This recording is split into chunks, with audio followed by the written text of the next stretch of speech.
Bartfay, and in this lecture we shall examine major non-communicable diseases.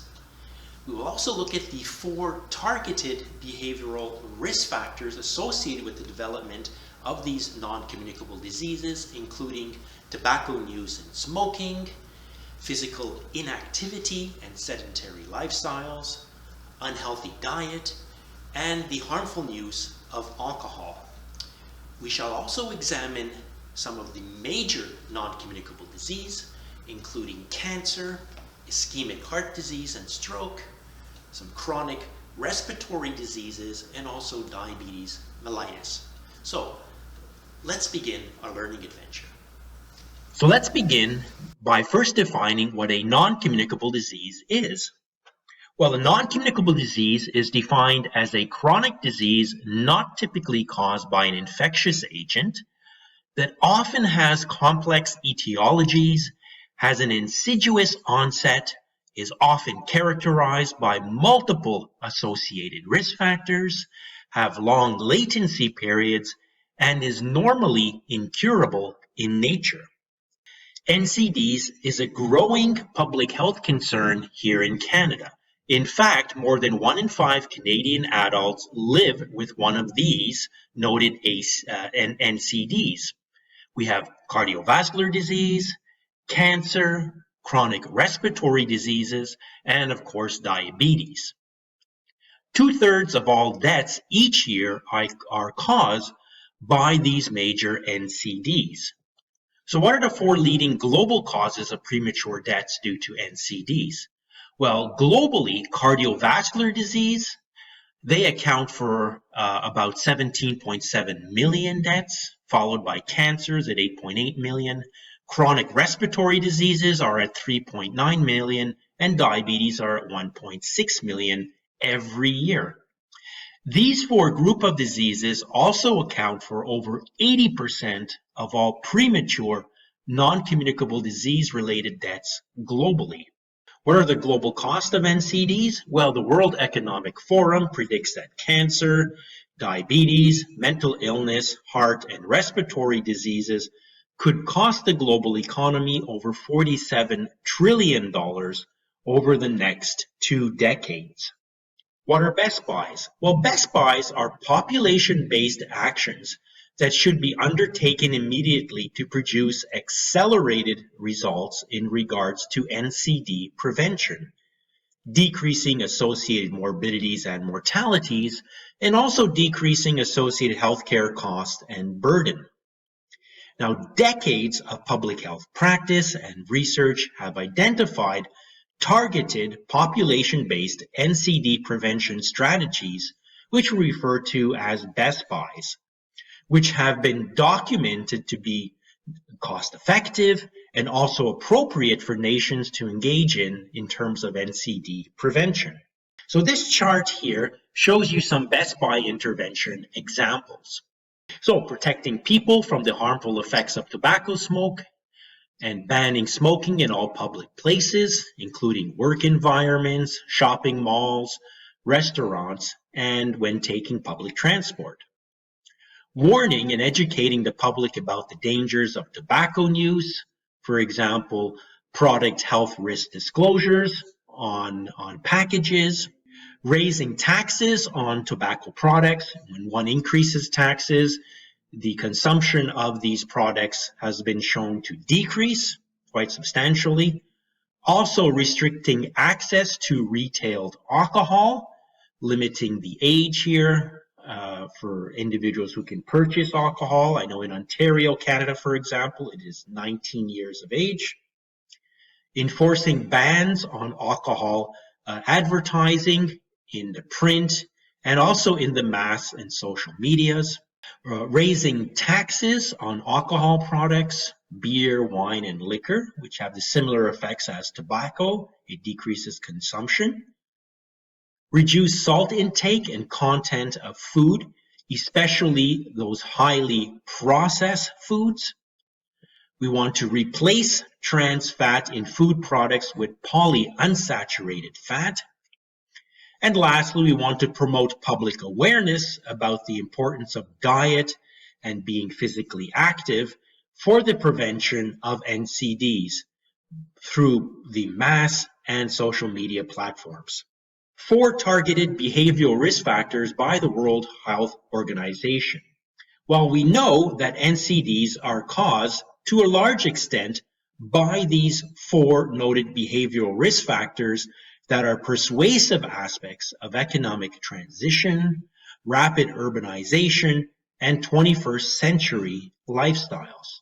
And they include, of course, tobacco use, the consumption of unhealthy diets, especially ones high in sugar and salt and processed foods, physical inactivity and sedentary lifestyle, and the harmful consumption of alcohol.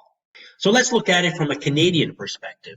Well, approximately 4 in 5 Canadian adults have at least one modifiable risk factor for the development of an NCD. And they include things like self-reported tobacco smoking, physical inactivity, unhealthy eating habits, and the harmful use of alcohol. So let's begin with the first big one, which is smoking. So since the year 2001, there has been a decrease in the age standardized rate, or ASR, of daily or occasional smokers in Canada, which is wonderful news from a public health context. 7.8% of youth aged 12 to 19 years old reported daily or occasional smoking. And smoking rates were highest among young adults aged 20 to 34 at about 24%, followed by adults 35 to 64 years at approximately 20%. Second one is physical inactivity and sedentary lifestyles. More than 3/4, 77.8%, or 20.1 million of Canadian adults age 18 years of age and over, and 90.7% of children and youth age 5 to 17 years are currently not meeting recommendations by the Canadian Physical Activity Guidelines. So how active are Canadian adults? Well, for adults, it's supposed to be 150 minutes of moderate to vigorous physical activity each week is recommended, performed in bouts of 10 minutes or more. And what the statistics are showing us is that more than 4 in 5 adults aged 35 or older are in fact inactive, 82% for 35 to 49-year-olds, 83.3% for 50 to 64-year-olds, and 88.2% for adults aged 65 and over. So let's look at the different types of cancer. Well, cancers, that is malignant neoplasms, can arise from virtually any tissue and are conventionally named by their site of origin, for example, prostate cancer, breast cancer, colon cancer, or lung cancer as examples. Here's some Canadian cancer statistics. Approximately 2 in 5 Canadians are expected to be diagnosed with cancer in Canada in their lifetime, and 1 in 4 will die from cancer. So these are quite alarming statistics. Of course, prostate for men, breast cancer for women, and colorectal cancers account for over half of all preventable cases. To the right here, you see a mammogram showing a suspected cancerous tumor of the breast. Screening and secondary prevention.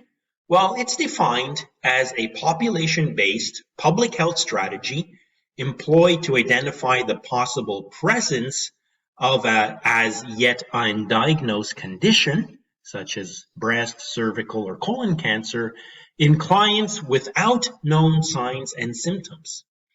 Secondary prevention activities are measures that enable early detection of cancers and the delivery of prompt evidence-informed interventions for the client. In fact, we know that 1 in 3 cancer deaths could be prevented with early detection and diagnosis. Here are some examples of screening and preventative activities. So women age 50 to 74 years old who report having a mammogram at least once in the past 5 years, percentage of the population was 83.5%. Women aged 25 to 69 years of age who report having at least one pap smear done in the past 3 years, 79.7%. And of course, the percentage of adults aged 50 to 74 years who report having at least one fecal occult blood test, colonoscopy or sigmoidoscopy done in recommended period was 51.1%. What is hospice? Hospice is a concept of care that provides compassion, concern, and support for dying clients and their families. Of course, it's not just limited to cancer patients, although they are a large majority of these patients in community settings. The objective here is to provide community-based support and care for clients and their families during the last stages of an incurable disease, such as cancer, so they might live as fully and as comfortably as possible in their home and or home-like setting. What is cardiovascular disease? Well, this is really defined as a class of diseases that involve either the heart or blood vessels and include things like coronary heart disease, a disease of blood vessels supplying the heart muscle, and cerebrovascular disease, which are diseases of the blood vessels supplying the brain. It's an estimated 17.7 million people died from cardiovascular disease in 2015, which represents approximately 31% of all deaths globally. One of these deaths, an estimated 7.4 million, were due to coronary heart disease, and another 6.7 million were due to stroke. Here's some Canadian statistics related to cardiovascular disease. We know in Canada someone dies from heart disease or stroke every 7 minutes. It accounts for 29% of all deaths in Canada, and Aboriginal people are 1.5 to 2 times more likely to develop cardiovascular disease. Associated healthcare costs are in excess of $20.9 billion in Canada annually. Currently, 1.6 million Canadians are living with either heart disease or stroke. So what is ischemic heart disease? Well, it's a chronic condition in which the heart muscle is damaged or works inefficiently because of the absence or relative deficiency of its blood supply. So if you look to the right here, you see damaged heart tissue in red. So that part of the heart would not pump effectively. About 2.3 million, or 8.4% of Canadians aged 20 years and older, are living with a diagnosis of IHD, and 9.8% men over the age of 20 were living with this diagnosis, compared to 7.1% women of similar age. So what can we do from a public health perspective to try to prevent people from dying of actually this condition? Well, one thing we can do is to put defibrillators throughout our communities. So defibrillators placed in various strategic community locations, including things like shopping centers, airports, schools, community and recreational centers, libraries, restaurants, and workplaces, can significantly increase the chance of survival of a heart attack victim. We can also have public health legislation and policies can also help to ensure that first aid defibrillators are readily available when needed throughout the community. What is hypertension? Well, hypertension is also known as the silent killer because patients are unaware of the fact that they have high blood pressure unless someone actually takes their blood pressure reading for them. So hypertension is really high blood pressure, and it is defined as a sustained elevation of systemic arterial blood pressure, and it is often regarded as a chronic condition. It is one of the most important risk factors for death and disability, and it is predicted to become the leading cause of death and disability worldwide. What is a stroke? A stroke is also known as a brain attack, and it refers to a sudden loss of brain function that occurs when blood flow supplying oxygen to a part of the brain is interrupted.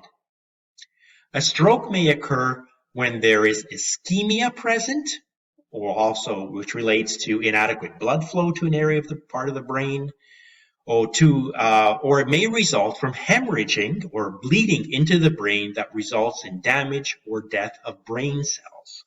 Approximately 10 to 15% of all strokes are hemorrhagic in nature, but the majority, 85 to 90%, are ischemic in nature. Here's some stroke statistics for Canadians. More than 50,000 Canadians suffer from a stroke every year, and it occurs in Canadians approximately every 10 minutes. 14,000 die, and approximately 3,000 are currently living with the after effects of stroke, which could involve things like paralysis in the extremities, memory loss, and mobility issues. The cost to the Canadian economy is estimated to be $3.6 billion each year in physician services, hospital cost, lost wages, and decreased productivity. Stroke rehabilitation example. So learning to walk both up and down stairs is often a major component following a stroke that result in alterations to the client's motor, balance, or coordination. It is often either easier for the client. From my experience, they learn to go up the stairs, but going down the stairs is often more difficult to master, and they're at higher risk of falling when going down the stairs, in fact. Chronic respiratory diseases, abbreviated CRDs, are diseases of the airways and other parts of the lung that affect all ages and include things like asthma, COPD, lung cancer, cystic fibrosis, sleep apnea, and occupational lung diseases. For example, miner's lung and carpenter's lung from sawdust and also from asbestos. CRDs not only affect the client with the disease, but their family and loved ones, community, and the healthcare system. The big risk factors for CRD include smoking of tobacco through personal smoking, and also exposure to secondhand smoke, and also indoor and outdoor air quality, things like pollution. In a burning cigarette, there is more than 7,000 chemicals present in the smoke, and 70 of these are in fact known carcinogens. Another reason to either not take up smoking as a lifestyle or to quit smoking if in fact you are smoking. What is diabetes? Well, we abbreviate it DM. It is regarded as a multi-system chronic disease that involves abnormal hormone insulin production and or impaired insulin utilization, which results in abnormal metabolism of carbohydrates and elevated levels of glucose in the blood, and it also shows up in the urine. The individuals are always thirsty, the wounds heal slowly, they have extreme fatigue, high blood sugar, and weight loss. What is insulin?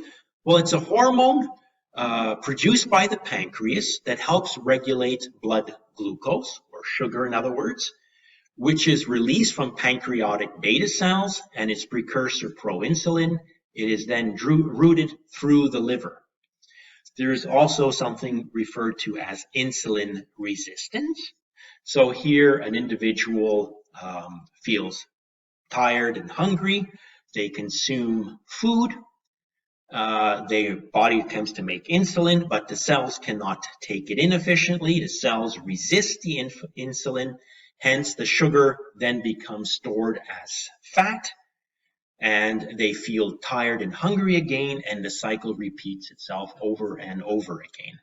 Some major risk factors for type 2 diabetes mellitus or adult onset diabetes includes things such as being overweight and obesity, consuming an unhealthy diet, hypertension or high blood pressure.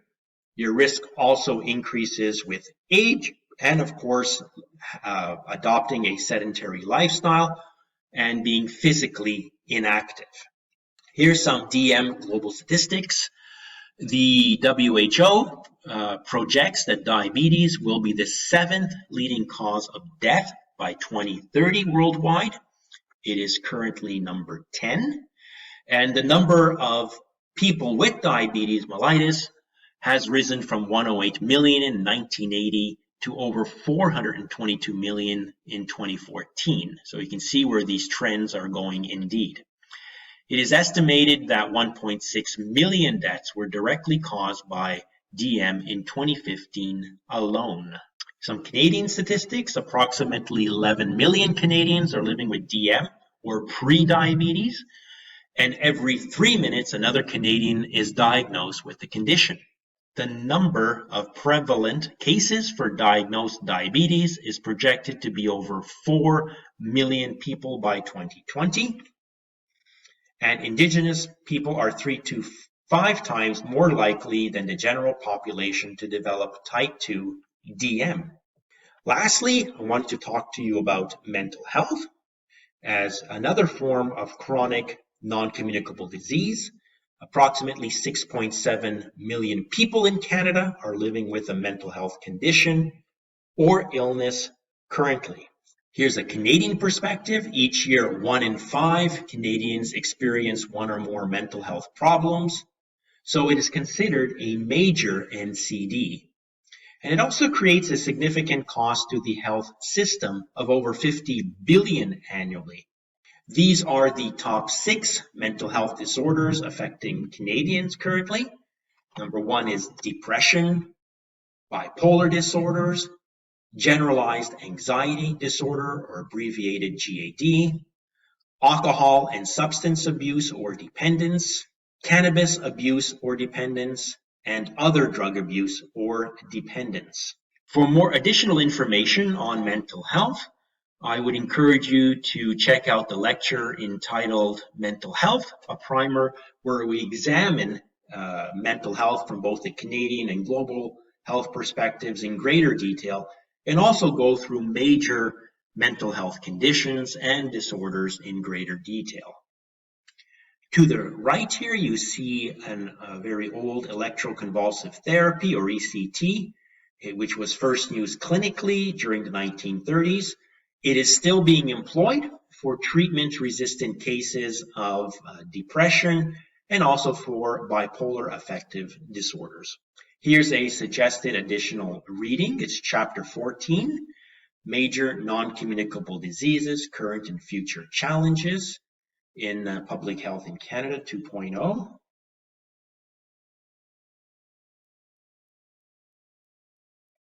Well, that's all, folks. I hope you enjoyed this lecture related to non-communicable diseases, and I hope that you listen to other lectures in this series related to the art and science of public health. Cheers!